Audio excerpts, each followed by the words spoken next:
Good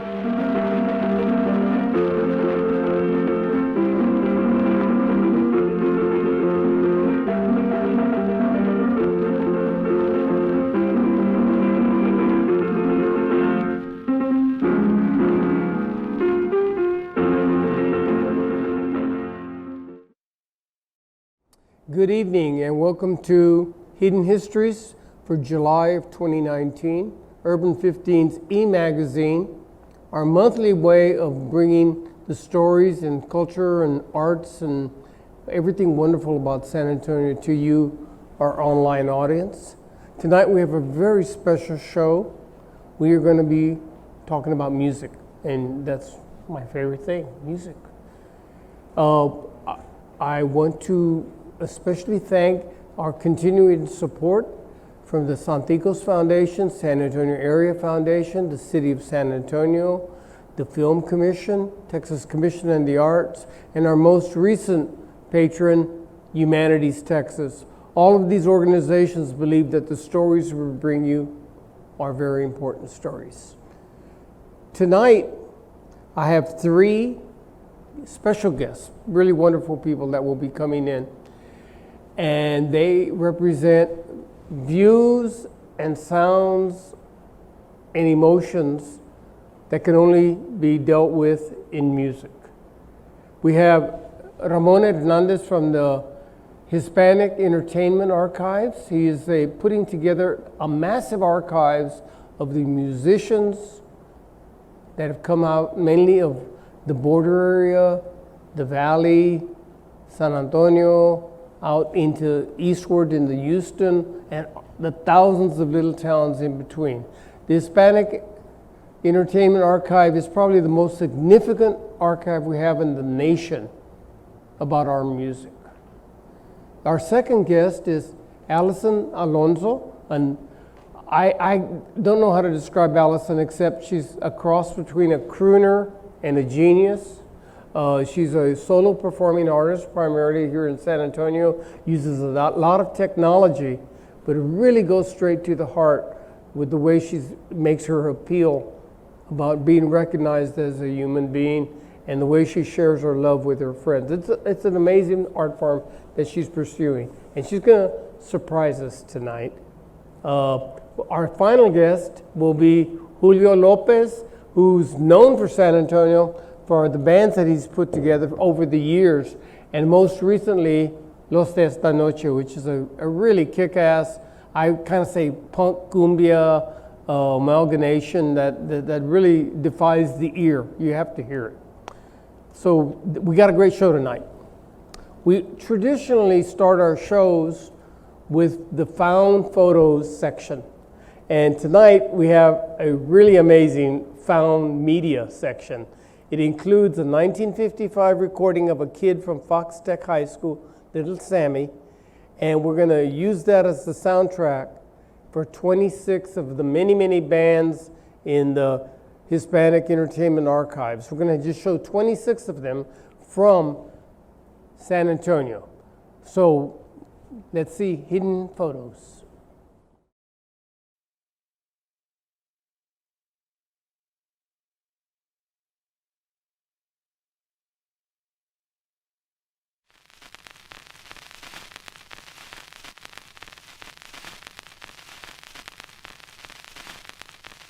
One night I said,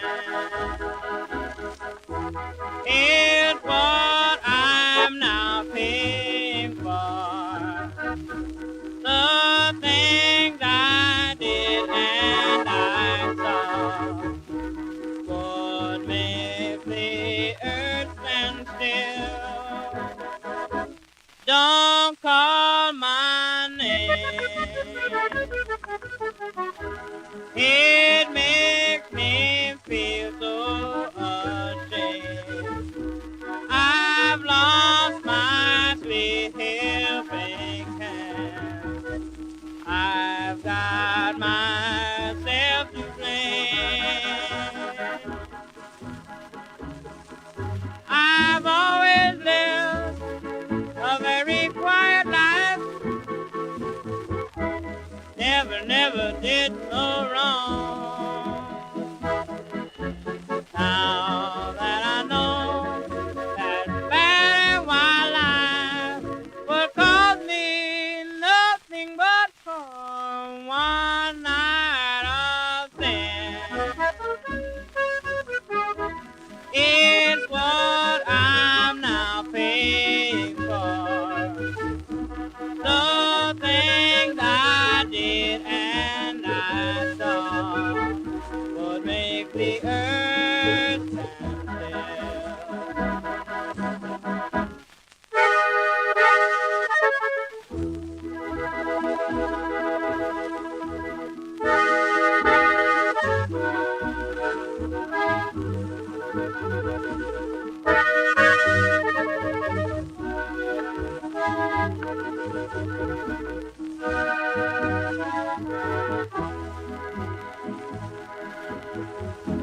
one night of sin.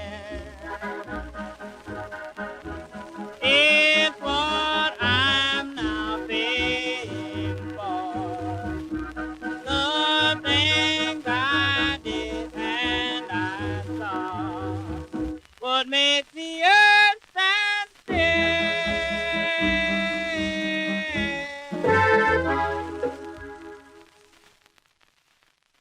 Tonight's episode is entitled, What Was in the Water?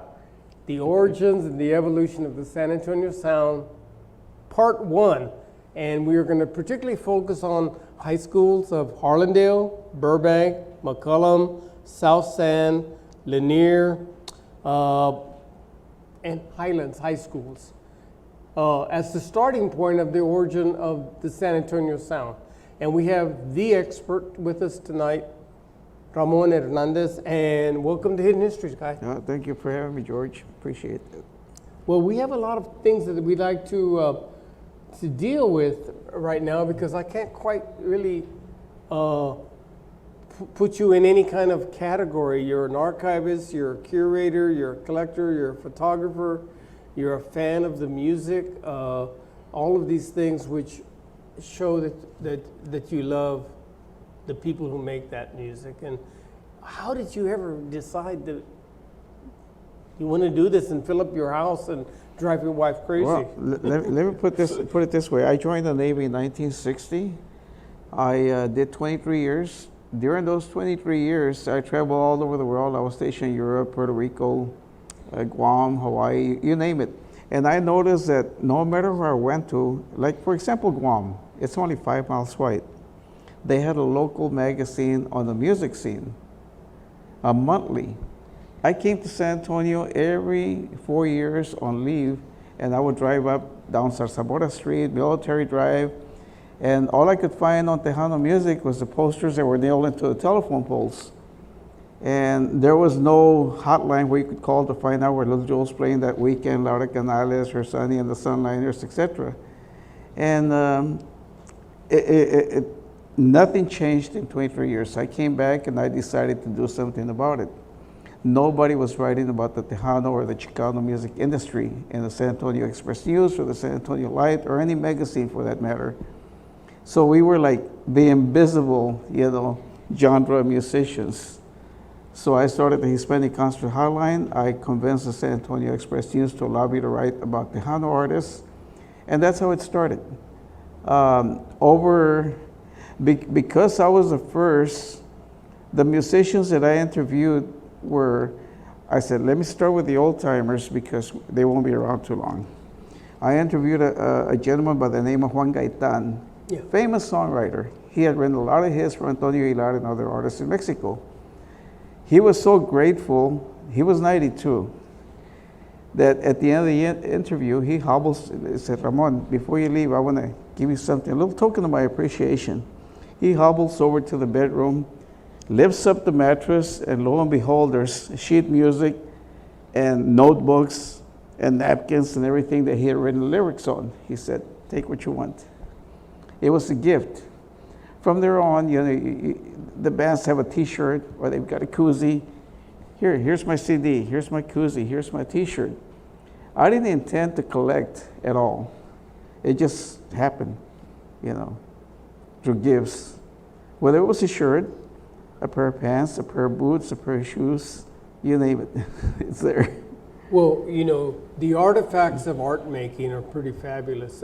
I've heard stories where Picasso would give someone one of his paintbrushes as, you know, he wouldn't give a painting, he'd give him a paintbrush as a gift because that was part of the art making. Right. And much of what you have collected is the visual part of the song making and the performance.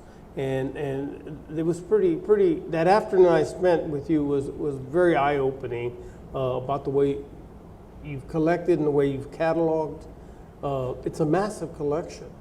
What do you intend to do with it?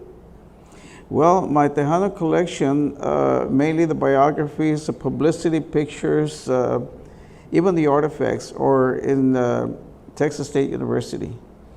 The gentleman there, Mr. David Coleman, the director, Mr. Bill Whitliff, who just passed last week, they have been super receptive to anything that's Tejano music. As a result, I became a music curator there. So every 6 months, we change the exhibits. Right now, we have an exhibit on Los Tesoros, Rita Vidauri, Beatriz Llamas, Janet Cortez, and Blanca Rosa. So it's in temperature control, climate control storage. However, everything that's physical is there. But before I did that, I digitized everything. So every photograph, all the music is in the computer. Well, let's look. We took a camera with us when we went to go visit with you. So let's let the online audience see what you have. Thank you. And these are all digitized. Yeah, I have a lot of these still from Henry's days. And This is Chish Marin. He's in there. oh, there he is. Yeah. Uh-huh. This is all the Chish Marin section. One, you know. Any movie you want on Chish Marin, including the ones that Oh yeah. that are no longer available, they're here. So I've got every movie she made, I've got here. So every movie that Danny Trejo made, aquí lo tengo. The Danny Garcia, Anthony Quinn, Ricardo Montalban, aquí están. Because Vicky Carr's not from Texas, although she was born here. Sammy Davis Jr., I've always dreamt of having a museum. And when I told Sammy, he came for a function at City Hall, he took this off himself and gave it to me. He says, for one of your exhibits, I want you to have this. So I've never been able to exhibit it porque it's not Tejano. See, my problem right now is that they're not interested in anything outside of Tejano. One thing you'll notice in most of the Chicano groups from the 50s, they always had a black in their group, one or two blacks, you know. And Joe was trying to say he was the first to have a black, Charro Negro. That didn't happen until about 1963. Ahí está Henry. Salió negrito este aquí, pero ni modo. Who's Ramiro? 99 cents at the door. He started out doing rock and roll, the Fast Domino también. Everybody, Freddie Martinez, Agustin Ramirez, Lil Joe, you name them, they all started out in rock and roll before they went Chicano. There's Sonny Ace. When they didn't have a band, they would hire Sonny Ace or Sonny. This is Arturo from Arturo D and the Beboppers. I always track down the year. You know, this is when they had the Go-Go Girls. Oh, Bones the is Justins. Yeah, there's Bones. There's Oscar Lawson, Alex Hernandez, who's in Austin, And Luvine, Henry, Victor Alvarado, who died, Louis.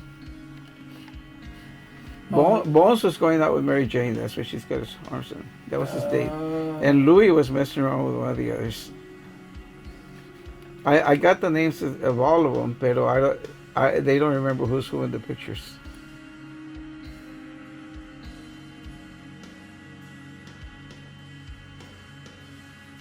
You don't know what great pains I have getting people here to identify, you know, everybody. I got them now, thanks to El Pache. He's got a real good memory. There's a good one there. Yeah. Charlie's over here. Yeah. There's Jack. No, I don't know. That's Pache or somebody else. But you hopefully you're seeing some pictures you've never seen before. I've never seen most of this. There's Bones. There's Yeah. Pache. I like the coats. There's Denny Escobedo, Bobby Fraga. Yeah, that's their The English- Austin Powers look. Yeah. Dice Bones.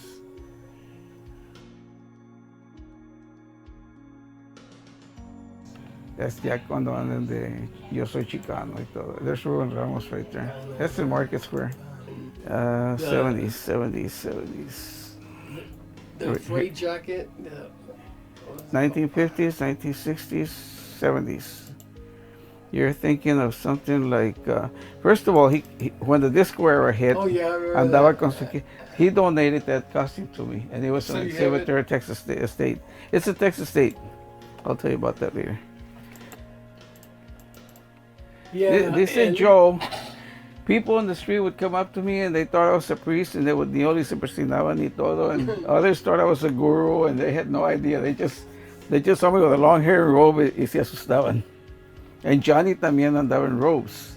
Y Rocky, he wore the African shirts. But if you look at the shoes, tenían el marihuana leaf. You know? Yeah, the platforms. Yeah, pero see the leaf, Yeah. the marijuana. Yeah. Yeah, that was the hippie days. And where was that? That was in San Francisco. San Francisco, yeah. Unix. No. This is all the bands del Westside que usaban the Unix, the Lyrics, the Royal Knights, the Royal Kings, the Royal Bobs, the Royal Tees, The Undertakers. the Royal Spades, the Royal Review. They were all royal. They wanted to be like the Royal Jesters. 1957, when they were around. People are not aware of these groups. Okay. So Rachel Rabago became Longoria. She married this guy.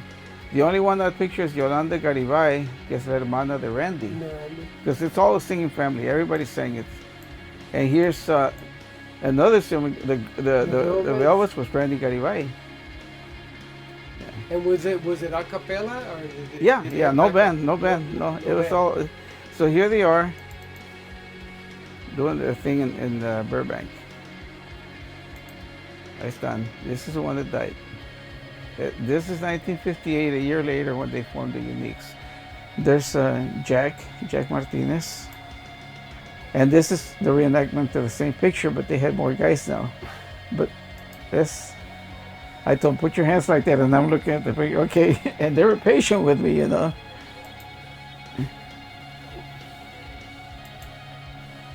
There's the Escorts, the Flippers. Flippers. In fact, this is the wrong name. This was Roscoe Armstrong, and this was James. I had it wrong, but I corrected it in the new picture. I need to. There's the Flippers again. Pachi gave me those, the Flippers. That's last year. Oh man. And then the main one, Rachel, she still sings con un grupo de conjunto. And she's here in town. Oh yeah, she's here in town. This is one of her. Well, she went part Mira, of. that's her with Conjunto Diamante. She's doing conjunto music now. She is. Ahorita. And she came out of Burbank. Yeah. Ahorita, hang on.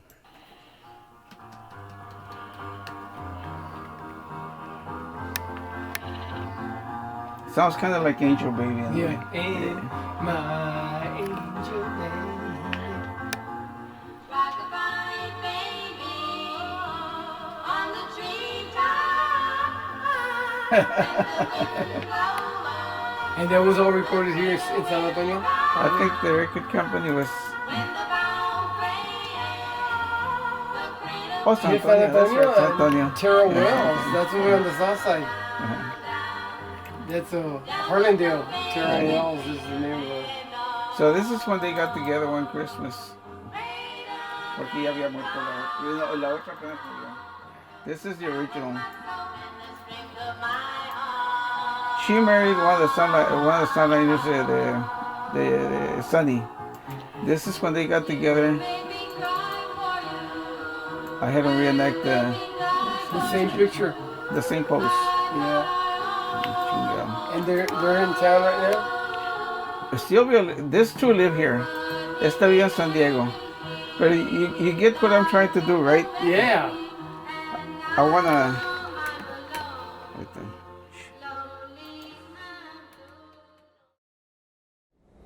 That was a pretty amazing day with you. The audience can see that there's so much information in your system that we don't really know where to begin. Just in that little point, we started there with Burbank, and we were back to Sonny and Little Joe and his shoes, and that collection you have, it shows the cross, I guess, pollination of what was happening in Tejano and Chicano music. And I want to very quickly show people, it's paper, not online yet, but this is a list of the bands and the musicians that came out of those high schools that we were discussing earlier. There's 6 pages of bands that came out of those Southside.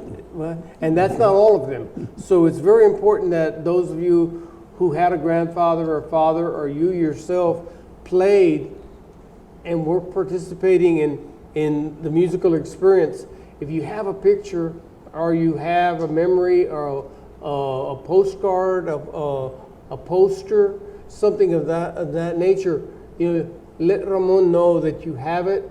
We can scan it. You don't have to give the original away. That's right. If you have an old 78, an old 45, a 10-inch or a 12-inch vinyl, it would be great for the collection.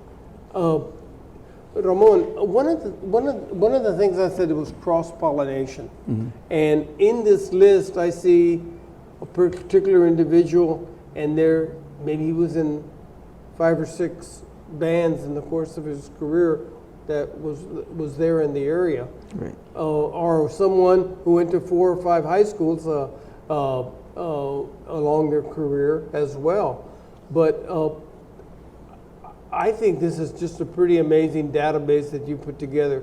Like in the Garibay family, how have you been working with them to get that piece of history? I met Randy Garibay back in 1984, 85, and we'd go out to lunch, and I was just memorized with all his tales. But I had heard about him from Sonny Osuna. Sonny Osuna was very much influenced by his fellow classmates at Burbank. Burbank seems to be, or and Lanier, where everybody came from. It was like the plot, La Mata, how would you say it in English, That's where they arose from.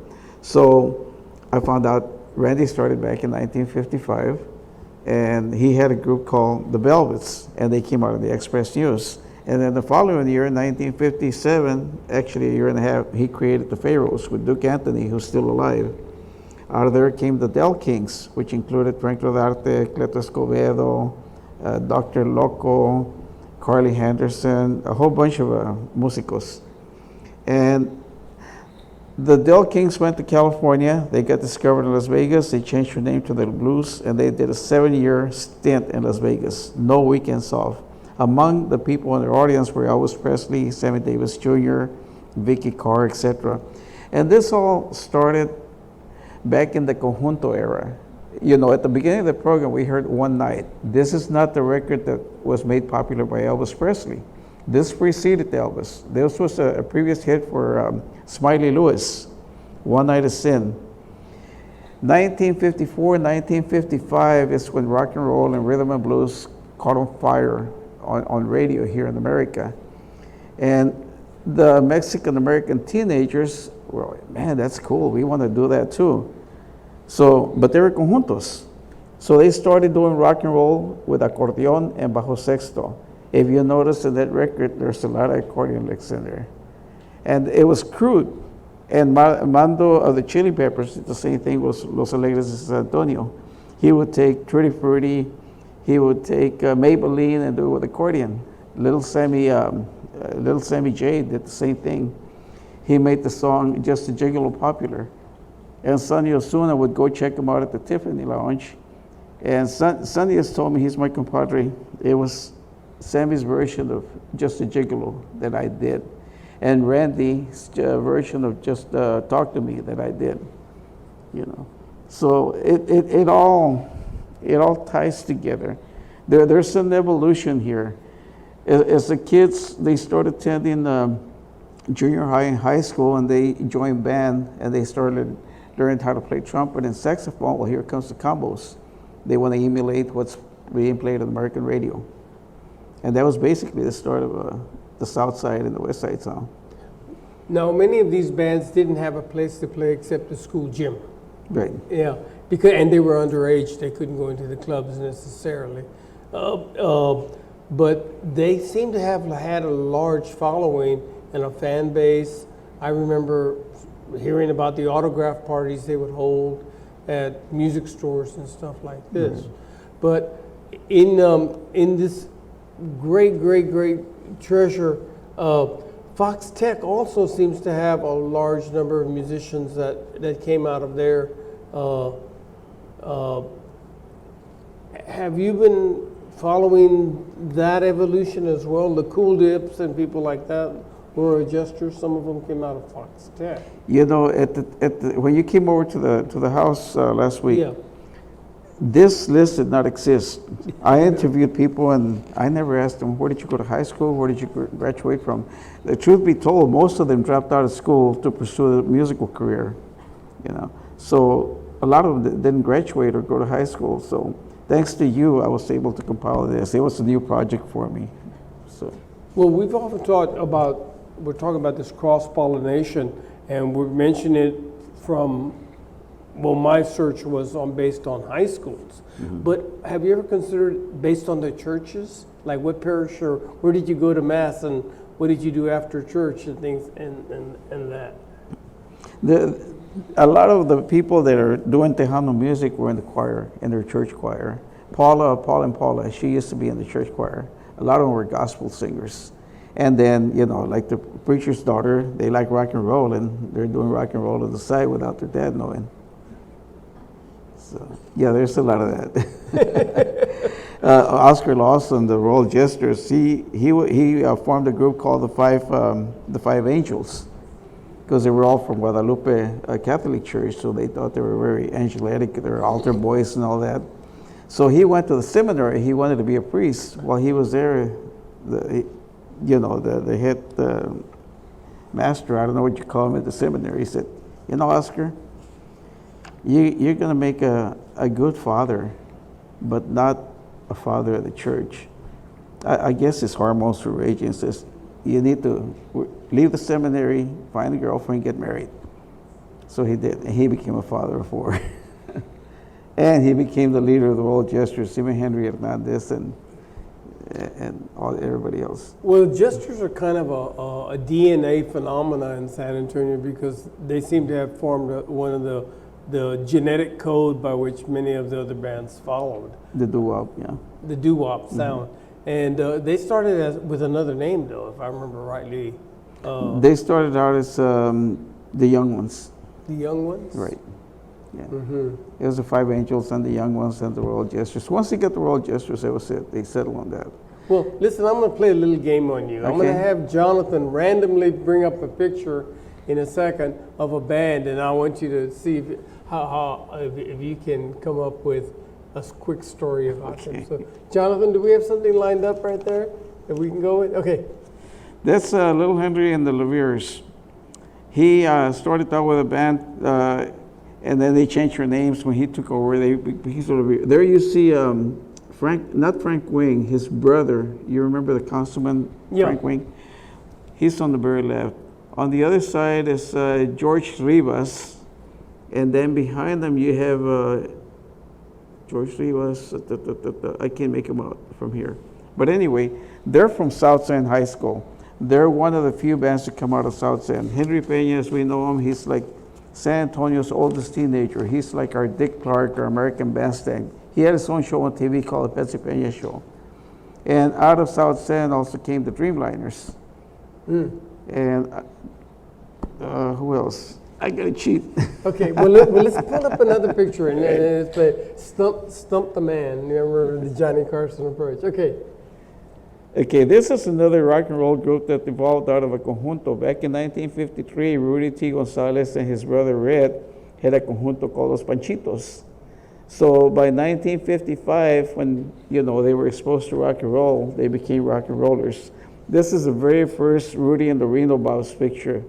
Playing saxophone, you have Arturo D of the Beboppers sitting down as Rudy on guitar. In the back is Pache playing bass, and then his brother Red on drums.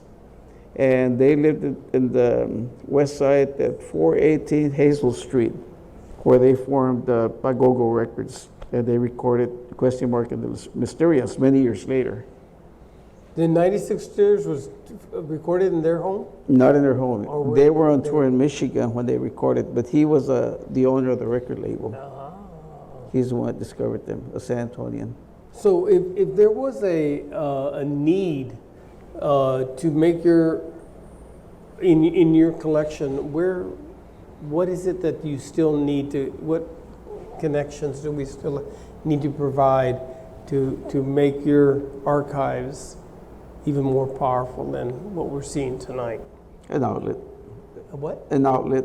An outlet. In other words, a lot of people say, why don't you open a museum? Well, first of all, I don't have the funds. I don't have the means. However, better than a museum would be an archives. It would be like a library. You can go in there, one room is filled with music, and you can check out the record or the cassette or the CD and go to a listening station and listen to it. The other one would be filled with all the books, all the documentation, Tejano music, and you can have access to it, do homework, do research, etc.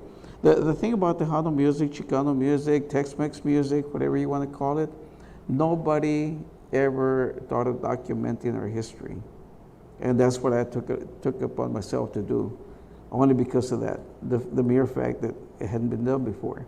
When I retired from the Navy, during my 23 years, I spent time in Hollywood, Miami, New York, and all that.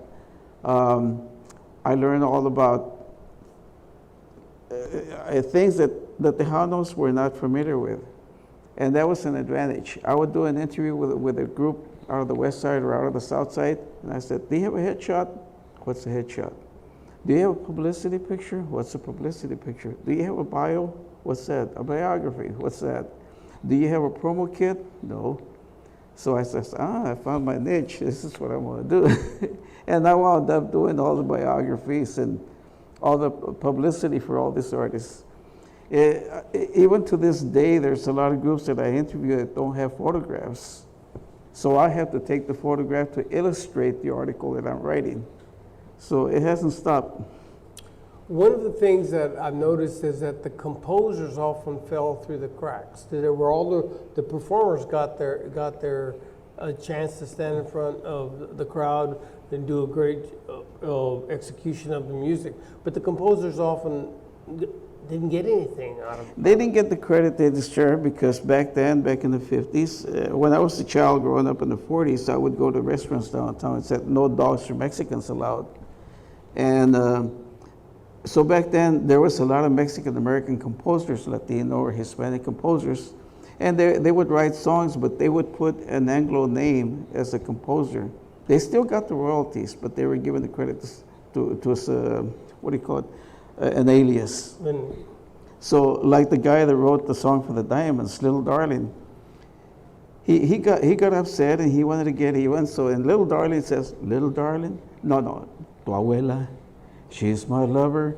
Well, tu abuela, your grandmother, she's my lover. Nobody caught it because it was a doo-wop era. Frankie Lyman and the Teenagers, all the teenagers were Puerto Ricans, but they gave the songwriting credits to Frankie Lyman. So again, the doo-wop era, you could get away with murder. They were telling me, and Frank Marchant, in fact, we wanted to get even. And when we wrote Why Do Fools Fall in Love, ¿por qué se enamoran los pendejos si la mujer te tumba? They said, the woman knocks you down. So we started the song, te tumba, te tumba, te tumba, te tumba. Nobody knows that. There was little hidden things in their songs. Well, that's pretty fascinating, and about what happened with composers, so many times they didn't save the music. That's right. And we've had a number of people talk, like Belia Camargo was telling me that a lot of Mateo's arrangements, they got pilfered. Mm-hmm. Somehow or other, he lent them to people, they never came back. Following his passing, people borrowed his songbook, and it never came back. And so there were a lot of things that he never got royalties on arrangements, and many of the compositions were never ever copyrighted. Correct. A few months back, we met a young man, Ricky Hernandez, who is starting to catalog his grandfather's music, and so that was something that we really want to participate in. Is how do we get composers, songwriters, and arrangers? How do they get the credit they deserve? So They have to register the material with either BMI or SCAP or JC Fox. Okay, well look, I have a little surprise for you that you don't know. This is one of my, I'm not giving it to you now, Okay. but this is one of my original 45s, and it's, All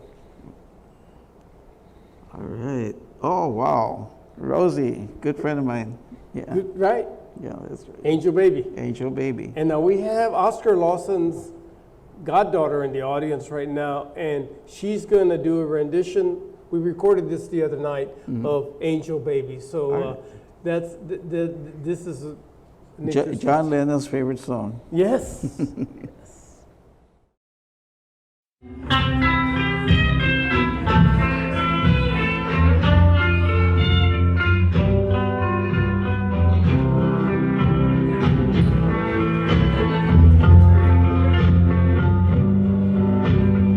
It's just like heaven, being here with you. You're like an angel, too good to be true. But after all, I love you, I do. Angel baby, my angel baby. When you are near me, my heart skips a beat. I can hardly stand on my own 2 feet. Because I love you, I do. Angel baby, my angel baby. Ooh, I love you. Ooh, I do. Like a love like I do.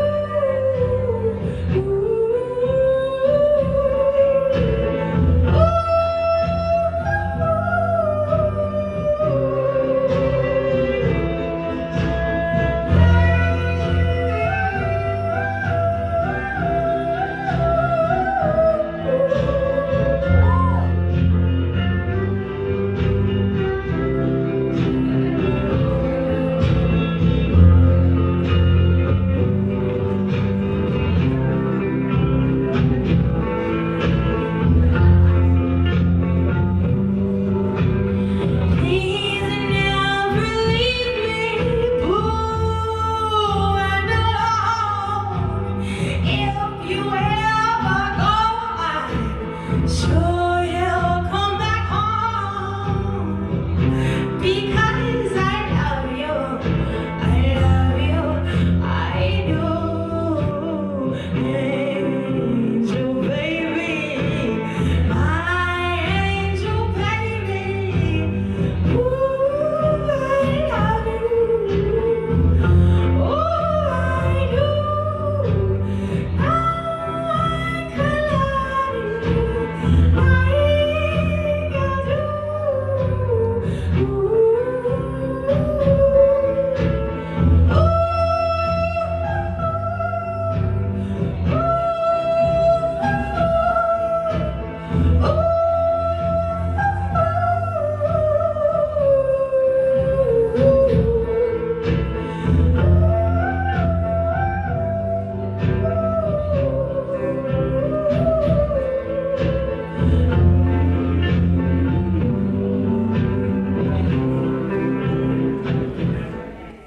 Thank you so much.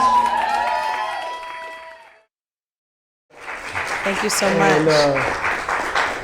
you know, we all need to get to the clubs more often to see what's happening in San Antonio because it's a pretty amazing music scene. It's not a place where we're trying to keep weird for any reason. And it is keep music real, I think, is what San Antonio is all about. Yeah.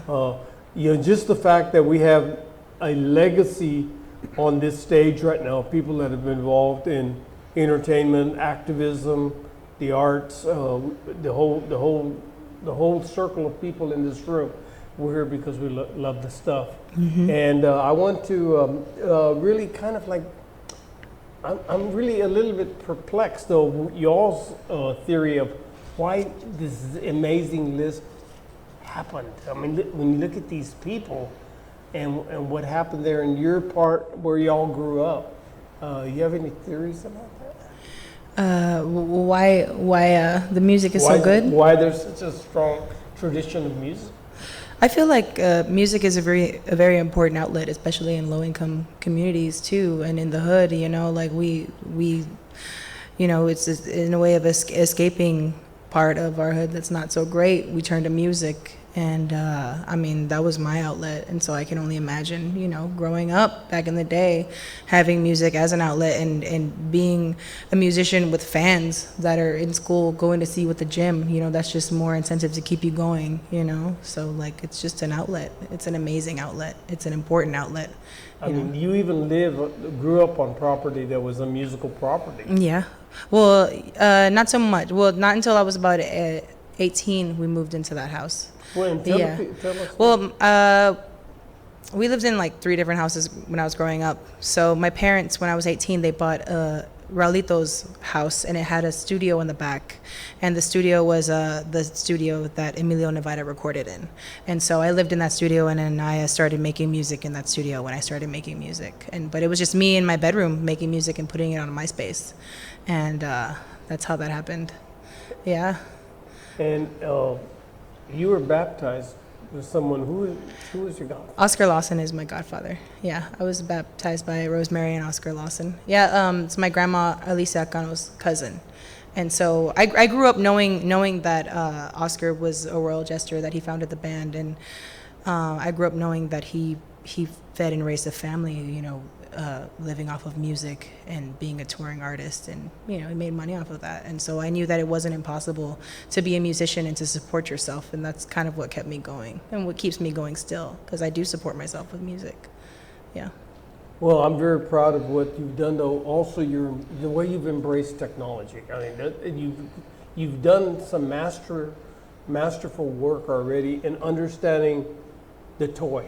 Yeah. The sampler and the looper. Yeah. And can you explain, how did you get into that? Well, right now I use an RC505, and for people that don't know, it's just it's a looper station. Its origins come from a pedal. It was a single pedal, then it was a double pedal, now it's a five channel pedal. Now they put out a looper for singers. And when I started, though, I wasn't really using any hardware. I was using a computer. It was all I had. But when I graduated from high school, I wasn't the singing girl. I didn't sing. Nobody ever asked me to do the national anthem growing up. I didn't sing until I was about 18, 19. I graduated from high school, and I wanted to be a filmmaker. And I took a class with a guy named George Ozuna in my senior year of high school. And I was really into film and editing, and I was good at editing, and I did some editing in college. And then I dropped out of college, and I started using my computer to mix beats and loops on GarageBand. And then I was on the internet all the time, because that's what everybody does. Everybody was just always on the internet in chat rooms. And so I would go to MySpace chats and spam my music, my electronic, like instrumental music, on the MySpace chats to see how many streams I could get. And then I got addicted to seeing how many plays I could get, and I started getting fans from other countries and from overseas, and I started working with people from overseas. I worked with a guy named Jess Lipworth in South Africa, and I don't even know if that's his real name, because eventually he asked me for my credit card information, and I was like, yeah, it's not gonna work out.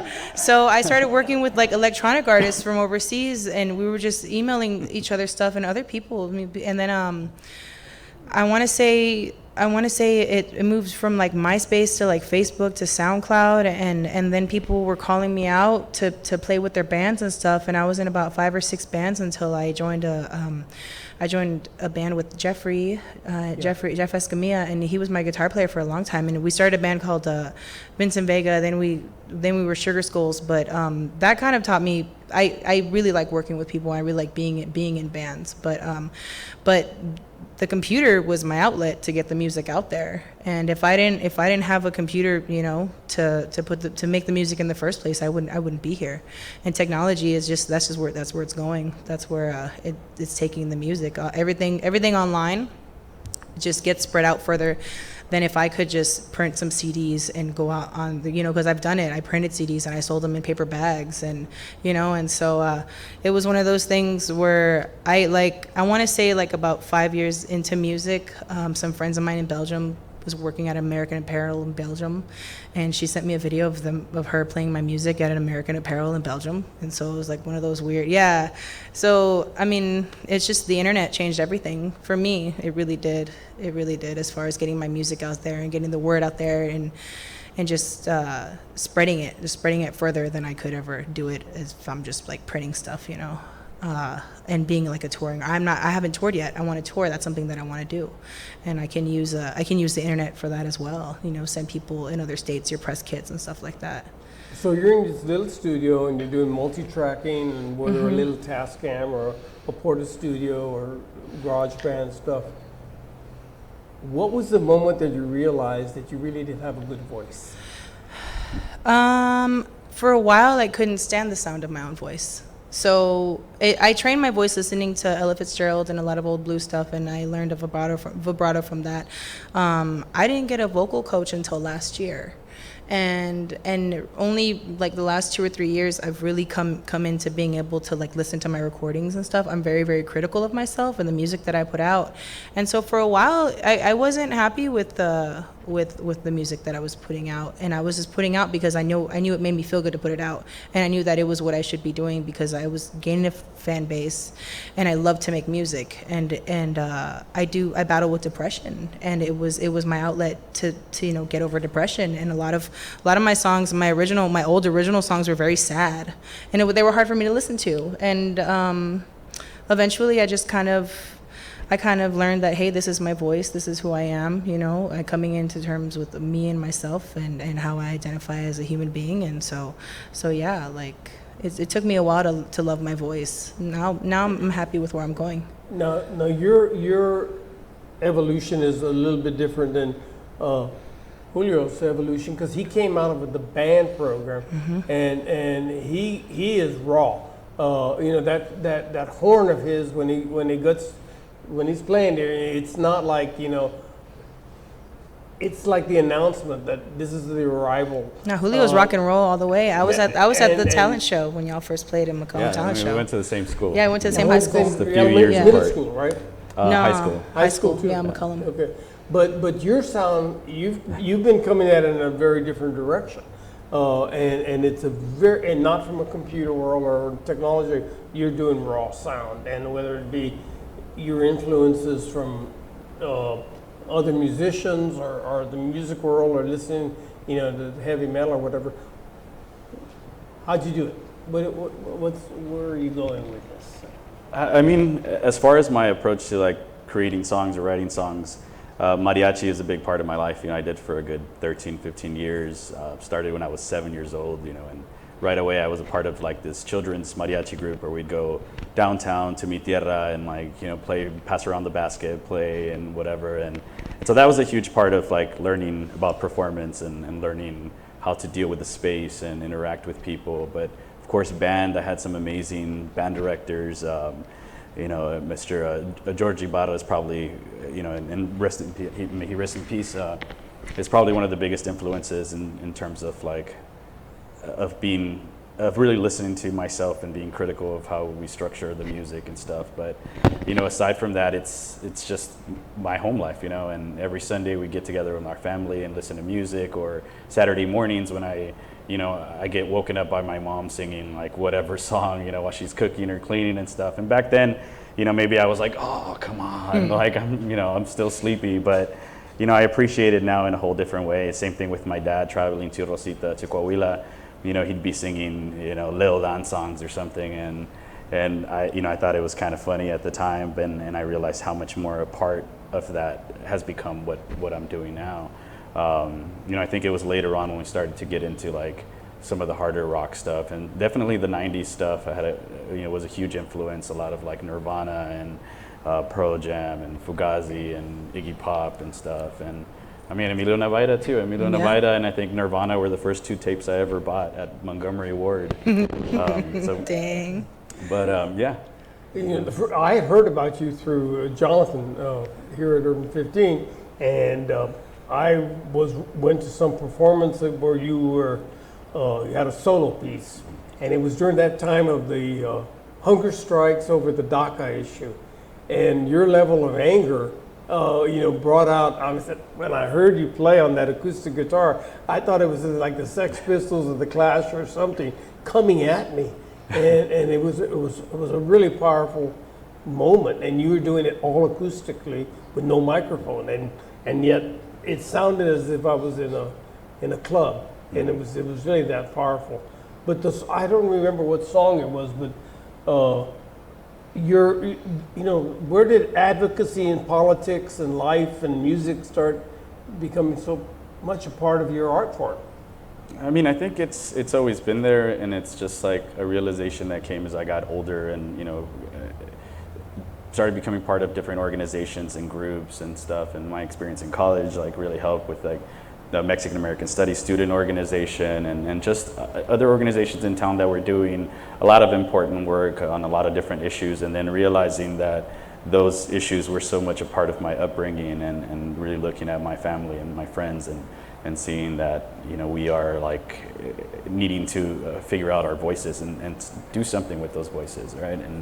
And so yeah, I mean, I think it's just always been a part of it, and it continues to grow, and I'm like very critical of myself as well, and I'm always super anxious and super nervous, and I think a lot of that yelling and stuff comes from me trying to deal with that, and and maybe just trying to kind of get over that fear that every single show I get, Well, last Saturday I had the privilege of watching your band, Los de Esta Noche, at the Pride Festival.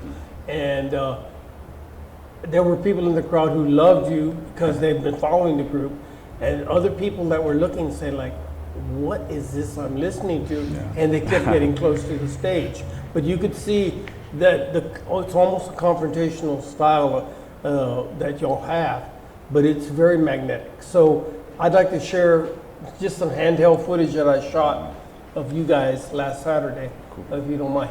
Thank you. You don't mind? No, Okay. I'm looking forward to seeing it.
So we're back.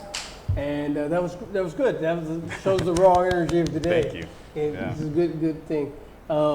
I did notice one thing though, that right behind my back over here is a picture of the Dreamliners, and you're the one with the longest hair in the room right now. I got my mom to thank for that. Yeah. It's some good hair.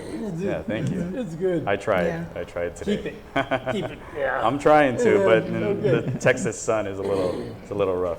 So Ramon, what's your reaction to the direction that the music is going with some of the young artists that are coming out right now?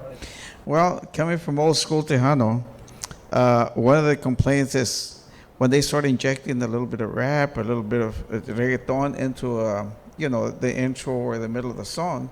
And I say, hey, there's such a thing as evolution. You can't be stuck back in the 60s and the 70s. We have to evolve. And so to me, that it's what you're doing, what you both are doing is awesome. Yeah, even Rosie and the Originals, that's a 1960 hit.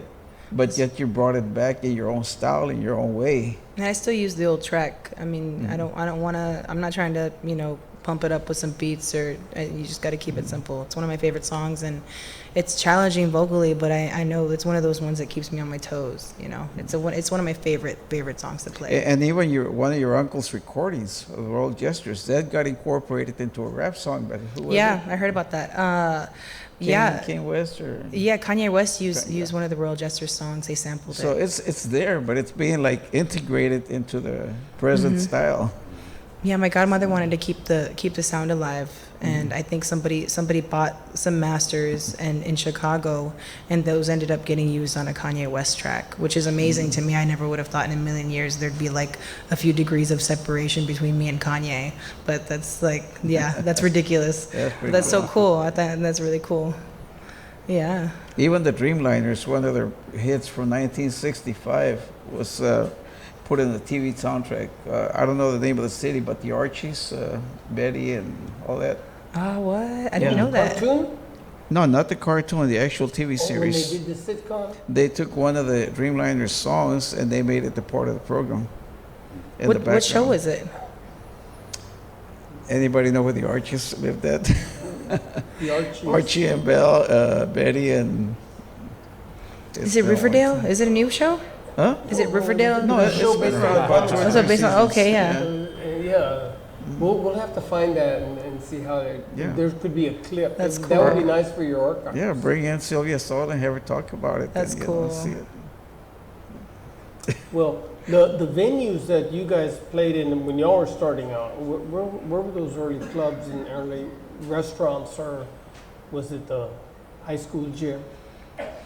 For myself, it was, there's some of the restaurants, and ballrooms and stuff with the mariachi band, being out in the field, marching band and all that stuff. And, the talent show was probably what set it off. We covered a Rage Against the Machine song. They were good. Our freshman year, and people just went crazy. And, And what band was that at the time? that band was Muncie's Nurse, so that was the first band that I started with. And,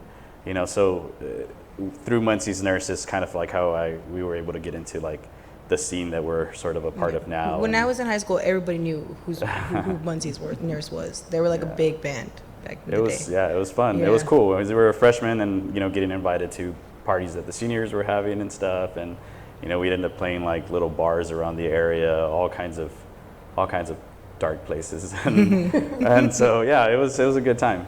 Yeah. Well, those venues are part of the heritage as well, because they mainly were family businesses. Right. And families invested their fortunes or whatever they could make on bringing 25 or 30 people into a venue, Yeah. and then having to split the gate with the bands.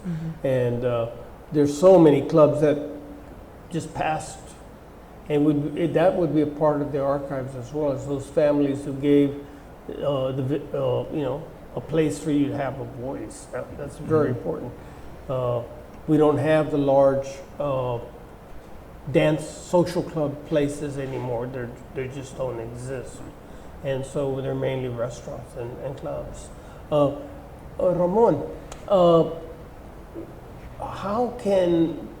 what kind of advice can you give Alyson and and Julio right now about their stuff, how to keep it, how to make it a part of an archive or. Well, just the fact that they're recording music, everything you do, what's going on right now is history in the making. You know, like they say in the newspaper business, if it happened 3 days ago, that's history. You know, the newspaper is a newspaper to give you the latest news day by day. So you're already part of history. You know, the problem is there's nobody around to document it. I'm documenting the people that are in their 90s and 80s and 70s, but we need more writers. We need more people to care about documenting your history and Julio's history and Georgia's history. And, you know, everybody has a story. When I came in and I got mic'd, Homer Villarreal, your sound man, your sound engineer, I found out he's been around with bands since 1960, the Chessmen, back in mid-50s, I think he said. He was part of the number of groups. Yeah. So Yeah. I didn't know that. Now I got to go interview him. So we should start that process sometime real soon where you get together some of like your favorite groups that you have, and maybe we can spend an afternoon. Yeah. Particularly, I had a phone call yesterday from a guy that went to school in South San, and he's living in New Orleans, and he's doing noise music. He's circuit breaking and hacking into computers and synthesizers and just making pure noise. And he wanted to do a concert here, and I said, "Yeah, let's figure out a way to do that." Because when he plays in clubs, people throw things at him. So you know, that happened to me too. I remember those days. But it's very important though that we recognize people and the teachers also. I make the joke about what was in the water, but what was in the system that gave y'all the foundation, and it's not just the foundation of a degree or a diploma. Someone taught you how to hear, someone taught you how to listen, someone taught you how to arrange. What were your influences in that area? Well, I started playing keys when I was really little. My dad found a really ugly air organ that you plug in, and it has a fan in it, and you hit the keys, and it makes a really ugly organ sound. And I started playing that when I was like 4 or 5, and then I'd like make my family listen to me play it. And so I grew up playing keys. So I had really great parents that really encouraged me to keep playing music, and they always got me keyboards. Growing up, I always had different kinds of keyboards. So I didn't sing up until after high school, but I played keys and I kept on playing keys, and I had a family that encouraged me to be musical because we come from a musical background. I had cousins that were in band, and I had my great grandmother was a singer, and some of my other cousins sang mariachi. So it was in, you know, it's in the blood. You know, we love music. I was raised to love music, and I love music. So I just took that and I ran with it. When I started singing, somebody encouraged me to throw my vocals on an instrumental track, and I posted it, and it got more hits than any of my other songs. And somebody was like, "Hey, you have a good voice. You should keep doing this." And so I was just making music, you know, just for people who asked me to make music online. Yeah. Your band director who just passed, he was a pretty amazing character. I only learned about him, you know, in recent years. I wish I had got the chance to meet him. But you also had a mariachi teacher, right, along the way? Yeah, I mean, for myself, I wanted to learn accordion first, but we couldn't afford an accordion or accordion lessons, and that was because I had taken a trip with family to Mexico, and on the way back had to stop at the checkpoint. They made us take everything out of the van we were traveling in. The Border Patrol found the accordion that belonged to a friend that was also traveling with the family, and so they asked him to play Las Mañanitas because it was one of the Border Patrol's birthdays. And as soon as he played that, they let us go. And I thought that was really cool and powerful. And so I got home and I just really wanted to play accordion. But because we couldn't afford it, I started with the mariachi programs. And I don't remember the first program I was a part in, but quickly moved into the Harlandale ISD mariachi program that was led by Alejandro Ramirez. And so through him and through the experience that I was having outside of the HISD mariachi, sort of developed kind of an understanding of how to structure sounds and songs and stuff. Well, look, my Q people are telling me that we're almost out of time for tonight, and it went by really fast. Yeah. And like I said, this was part one, and so we need to start brainstorming how to do part two really soon. There's a lot of genres of music out there. There's the social club bands that were out there, the bands that did mainly weddings and quinceañeras, that whole group, the orquestras, Las carpas.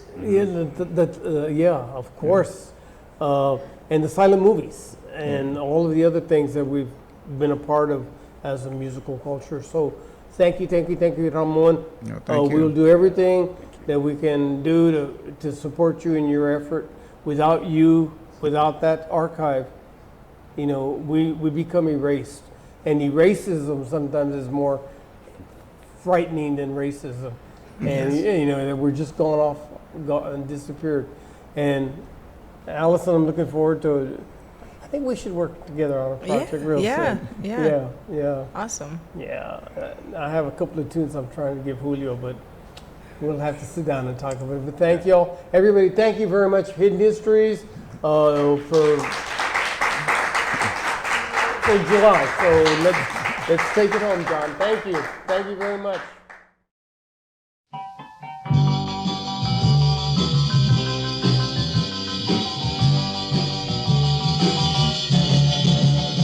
The August Hidden Histories will be Pan Dulce. We're going to be working with Dr. Ellen Clark in her kitchen, and she's going to be showing us the seasonal pastries that are made within the Mexican community. So look forward for a very sweet show in August.